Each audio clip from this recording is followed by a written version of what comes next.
இப்ப கதிரை நம்ம கொலைப்பள்ளியில இருந்து வெளியே கொண்டு வரணும். அதனால இப்போதைக்கு நமக்கு இந்த உண்மை தெரிஞ்சதா வெளியில காட்டிக்க வேணாம்னு தோணுது. எனிவே உங்களுக்கு என்ன ஹெல்ப் வேணாலும் சொல்லுங்க, நான் செய்யறேன். ரொம்ப தேங்க்ஸ் டாக்டர். இப்ப சொல்லுங்க மாமா, நான் பண்ணது சரியா தப்பா? பயமா இருக்குமா? யாருமா அந்த செண்பகவல்லி? எதுக்காக இப்படி எல்லாம் பண்றா? இவ்வளவு துணிச்சல்காரியா இருக்காளே, இவளால நாளைக்கு கதிரோட உயிருக்கே ஆபத்து வரலாம் இல்லையா? எனக்கு அப்படி தோணல மாமா. செண்பகவல்லியும் சுந்தரம் நம்ம ஃபேமிலி கிட்ட இருந்து எதையோ எதிர்பார்க்கறாங்க. அதான் கதிரை மனநோயாளியாக்கி காயினை நகர்த்துறாங்க. அவங்களோட மெயின் காயினே கதிரா இருக்கிறதுனால அவர் உயிருக்கு எந்த ஆபத்தும் வரதுக்கு வாய்ப்பே இல்லை. ஆமா, இந்த விஷயம் சிவாக்கு தெரியுமா? இப்போதைக்கு உங்களுக்கு, எனக்கு, டாக்டருக்கு 3 பேருக்கு தான் விஷயம் தெரியும். வேற யாருக்கும் தெரியாது. தெரிய வேண்டான்னு நான் நினைக்கிறேன். ஏம்மா?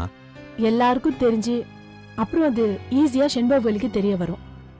அப்புறம் அவ முழிச்சுக்கிட்டானா நாம ஒன்னும் பண்ண முடியாது. இந்த விஷயத்த நம்ம வீட்டுல உள்ளவங்க கிட்ட கூட சொல்ல வேணாங்கறியா?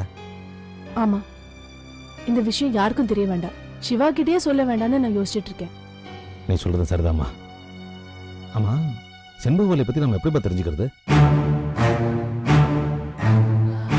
யோசிக்கணும் மாமா. நல்ல ஒரு பிளானா பண்ணணும். இத்தனை நாள் பட்ட கஷ்டத்துக்கான பலன் நமக்கு கதிர் கிடைச்சிட்டாரு. ஆனா அவருக்கும் எந்த ஆபத்தும் வராம, அதே நேரத்துல அவர் குடும்பத்துக்கும் எந்த ஆபத்தும் வராம செண்பகவல்லியோட பேக்ரவுண்டை நம்ம கண்டுபிடிக்கணும்.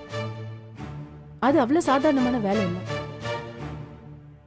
இன்னையில இருந்து என்னோட யுத்தம் ஆரம்பிக்குது. இதுல நான் ஜெயிக்கிறது தான் இத்தனை நாள் நான் பட்ட கஷ்டங்களுக்கு கிடைக்கிற உண்மையான வெற்றி. கட்டாயம் ஜெயிப்பமா.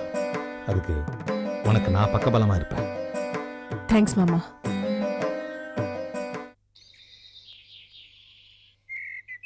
நீங்க முதல்ல மேல போய் குளிச்சுட்டு ரெஸ்ட் எடுங்க. இத்தனை நாள் ஜெயில இருந்தது உங்களுக்கு அலுப்பா இருக்கும். ஆமா, நீ சொல்றது கரெக்டு தான். எனக்கு ரொம்ப குழப்பமா இருந்தது. எதுக்கு நாம இங்க இருக்கோமோன்னு தோணுச்சு. அதுக்கப்புறம் எந்த பிரச்சனைனாலும் யார் எதை கேட்டாலும் நான் கதிரல்ல குமரன் சொல்லிட்டே இருன்னு சொன்னையா, அதே மாதிரி சொல்லிட்டே இருந்தானா இப்போ கரெக்டாக நம்ம வீட்டுக்கு வந்துட்டோம். சரி, மேல போங்க.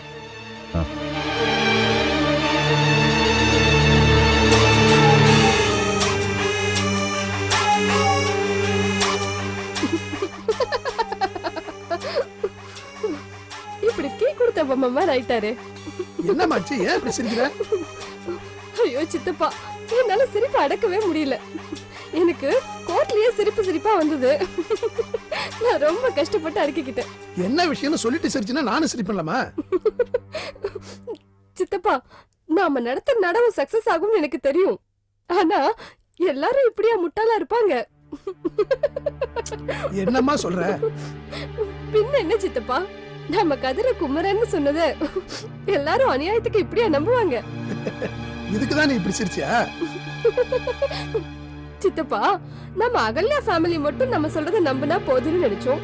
ஆனா கோர்ட்டே நாம இப்ப சொன்னதை நம்பி இவர் கதிர் இல்ல குமரன்னு தீர்ப்பு சொல்லிடுச்சே. இதுல இருந்து புரியுதாமா கடவுள் ஓம் பக்கம் இருக்காருன்னு?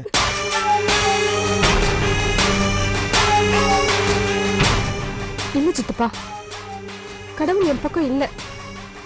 அப்படி இருந்தாருன்னா எனக்கு இப்படி ஒரு நிலைமை வந்திருக்குமா? இல்ல நான் தான் இவ்வளவு பெரிய பொறுப்பை கையில் எடுத்திருப்பேனா?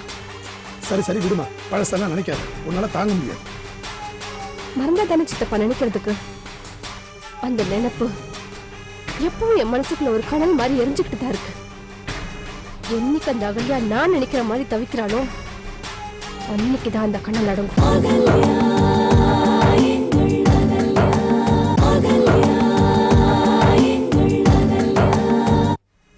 என்னைக்கு அந்த அகல்யா நான் நினைக்கிற மாதிரி தவிக்கிறானோ அன்னைக்குதான் அந்த கனல் அடங்கும். இத பாருமா, ரிலாக்ஸ் ஆர். ஆசைப்பட்டதெல்லாம் நடக்குது இல்ல, ஏன் தேவையில்லாம டென்ஷன் ஆகுற? நீ பட்ட கஷ்டம் எவ்வளவுன்னு எனக்கு மட்டும்தான் தெரியும். அந்த பைத்தியக்கார கதிரை வச்சுக்கிட்டு நீ பட்ட பாடு இன்னும் என் கண் முன்னாலே நிக்குதுமா. நான் உங்க 2 பேர்லயும் வச்ச நம்பிக்கை வீண் போகல. ரொம்ப புகழாதீங்க சார், கூச்சமா இருக்குது. இந்தாங்க வாங்கிக்க. நான் உங்கள்ட்ட சொன்னதை விட அதிகமாவே இருக்கு. ரொம்ப நன்றி சார். நன்றின்னு வாயால சொன்னா மட்டும் போதாது, நன்றியோட நடந்துக்கணும். கவலையப்படாதீங்க, கடைசி வரைக்கும் நாங்க நன்றியோட இருப்போம். ஆமா சார். நீங்க எங்களுக்கு நன்றியோட இருக்கிறதுனா எங்களையும் இங்க நடந்ததையும் மறந்துடணும். நாங்க கண்டிப்பா மறந்துடுவோம், நீங்க கவலைப்பட வேண்டாம். என்னடா ஒண்ணுமே புரியல. இதுதான் நீங்க புரியுது. ஹைதராபாத் போனது, கதிரை கண்டுபிடிச்சது, அவர் இங்க கொண்டு வந்து விட்டது எதுவுமே வெளியே யாருக்கும் தெரியக்கூடாது. கண்டிப்பா தெரியாது. சரி சரி கிளம்புங்க. ஏதாவது தேவைப்பட்டா நானே உங்களை கான்டாக்ட் பண்றேன். சரி அப்ப நாங்க வரோம் சார். சார் இவனை கொஞ்சம் கேர்ஃபுல்லா பாத்துக்கோங்க. இவன் சுனாமி மாதிரி எப்ப என்ன பண்ணுவான்னு யாருக்குமே தெரியாது. இந்த புடிச்சுக்கோங்க புடிச்சுக்கோங்க. பாத்துக்கோங்க. வந்துடுறா ஒரு நிமிஷம் பாத்துங்க பாத்துங்க பாத்துங்க கடிச்சு வச்சிரு போறான். என்னம்மா பைத்தியக்காரன் அப்படி பாக்குற? இவரை எப்படி மாத்தலான்னு யோசிச்சுட்டு இருக்கேன். பைத்தியத்தை திருத்த போறியா? கிட்டத்தட்ட அப்படிதான். ஆனா நான் ஆடப்போற இந்த ஆட்டத்துல அந்த அகல்யாக்கு பைத்தியம் பிடிக்காம இருந்தா சரி. ஜாக்கிரதையா பண்ணணுமா. எதுக்கு மறுபடியும் ஒரு தடவை யோசனை பண்ணிக்க, இது பண்ணலாமா வேணாமான்னு. இனிமே என் யோசனை எல்லாம் கதிரை பத்தி தான்.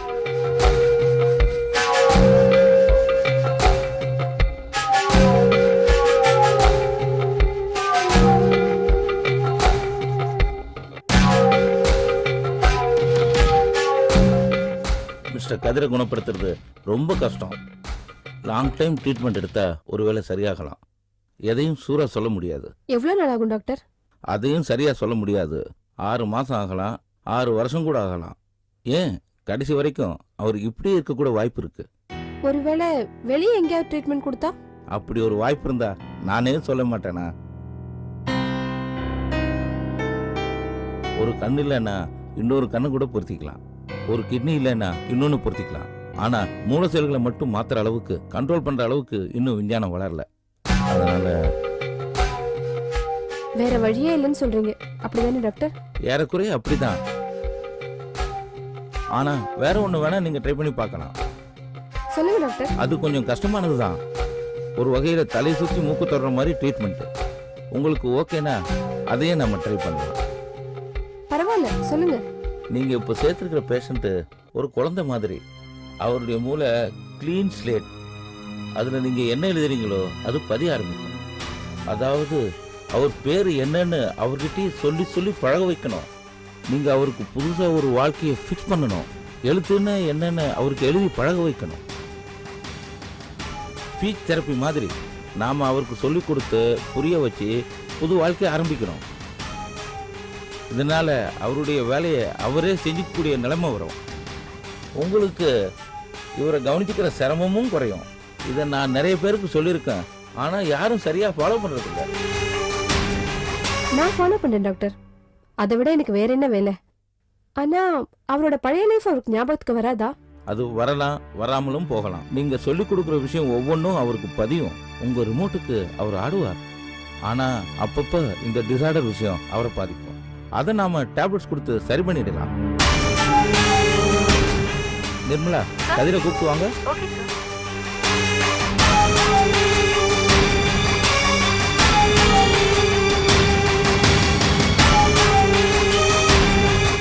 ஓகே டாக்டர், அப்ப நாங்க கிளம்புறோம். வாங்க போலாம். வாங்க. இப்படி ஒரு கோடு போட்டு, இப்படி ஒரு கோடு போட்டு, இப்படி நேரா மேல போனா கூ. பரவாயில்ல போட்டோம். இப்படியே வந்து இப்படியே போட்டு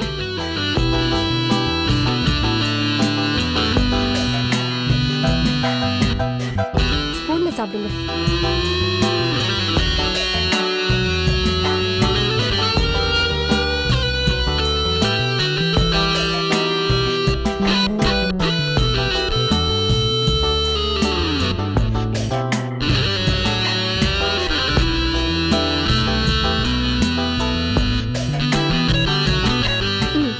இப்படி பிடிக்கணும்.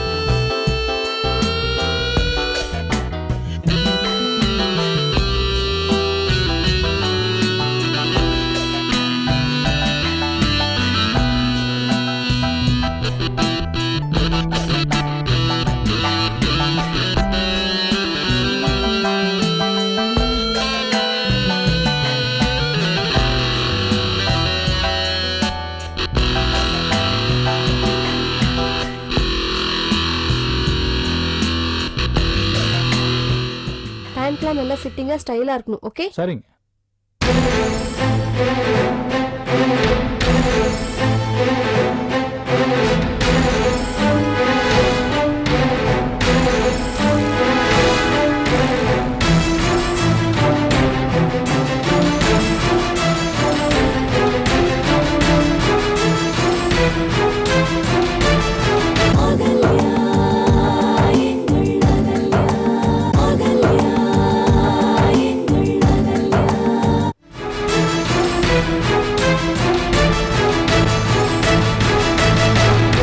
ஹலோ கதிர், எப்படி இருக்கீங்க?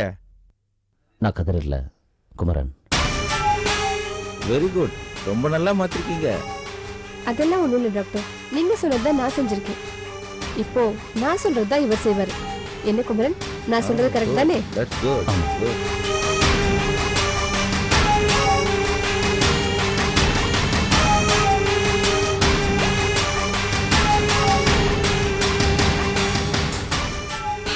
என்ன சித்தப்பா, எல்லாம் சரியா இருக்கா?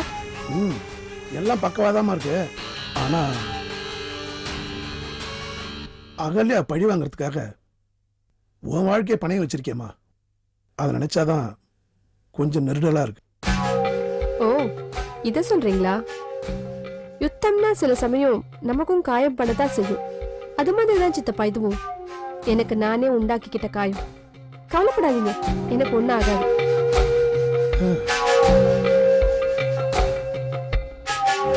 கிட்டத்தட்ட கதிர் குமரனா மாறிட்டாரு.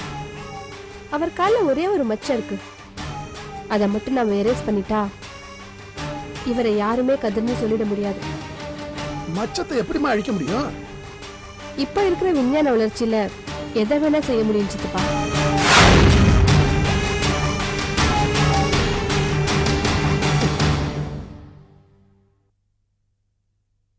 குமரன், உங்க அப்பா அம்மா காலில் விழுந்து ஆசீர்வாதம் வாங்கிக்கங்க.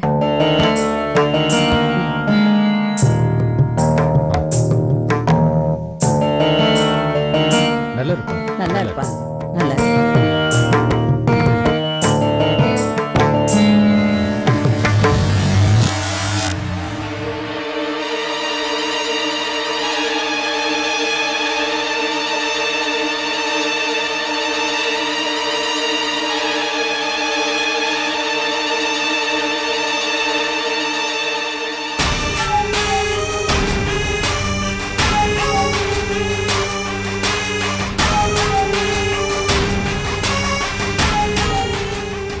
ஒரு நல்ல பையனா பார்த்து கல்யாணம் பண்ணிட்டு வாழ வேண்டிய வயசுல ரொம்ப கல்யாணத்துக்கு தாலி கட்டிட்டு நீ படுற கஷ்டத்தை நினைச்சா மனசுக்கு ரொம்ப கஷ்டமா இருக்குமா? உங்களோட வலியும் வேதனையும் எனக்கு நல்லா புரியுது சித்தப்பா. ஆனா நான் இருக்கிற நிலைமையில நீங்க சந்தோஷப்படுற மாதிரி என்னால எதுவுமே பண்ண முடியாதுன்னு உங்களுக்கு நல்லாவே தெரியும். அதெல்லாம் எனக்கு தெரிய போய் தான் பேசாம இருக்க. நான் ஆசைப்பட்டது நடக்கிறனாலும் நீ எடுத்த காரியத்தை நல்ல முறையில் முடிக்கணும்னு தான் உன் போக்கிலே விட்டுருக்க. அதுக்காக நான் உங்களுக்கு எவ்வளவு தேங்க்ஸ் பண்ண சொல்லலாம் சித்தப்பா. என்னம்மா அது? எனக்கு எதுக்குமே தேங்க்ஸ் எல்லாம். நீ திருப்தியோட சந்தோஷமா இருந்தா அதுவே போதுமா எனக்கு. மன திருப்தி அது இன்னைக்குதான் சித்தப்பா எனக்கு ஆரம்பிச்சிருக்கு. அந்த அகல்யா வாயாலேயே இவர் கதிரில்ல குமரன்னு சொல்ல வச்சுட்டேன் பாத்தீங்களா? எந்த பொண்டாட்டியாவது தான் புருஷனை இவன் தன்னோட புருஷன் இல்லைன்னு கோர்ட்ல வந்து சொல்லுவாளா? ஆனா நான் சொல்ல வச்சுட்டேன். இனிமே இவர் கதிர் தான் நானே சொன்னாலும் அந்த அகல்யா நம்ப மாட்டா. சரிம்மா, நீ நினைச்ச மாதிரியே அகல்யாயிட்ட இருந்து கதிரை பிரிச்சுட்ட. இனிமே உன் அடுத்த திட்டம் தான் என்ன? இப்பதானே சித்தப்பா நான் என் விளையாட்ட ஆரம்பிச்சிருக்கேன். போக போக பாருங்க அந்த அகல்யா என்கிட்ட என்ன பாடுபட போறா.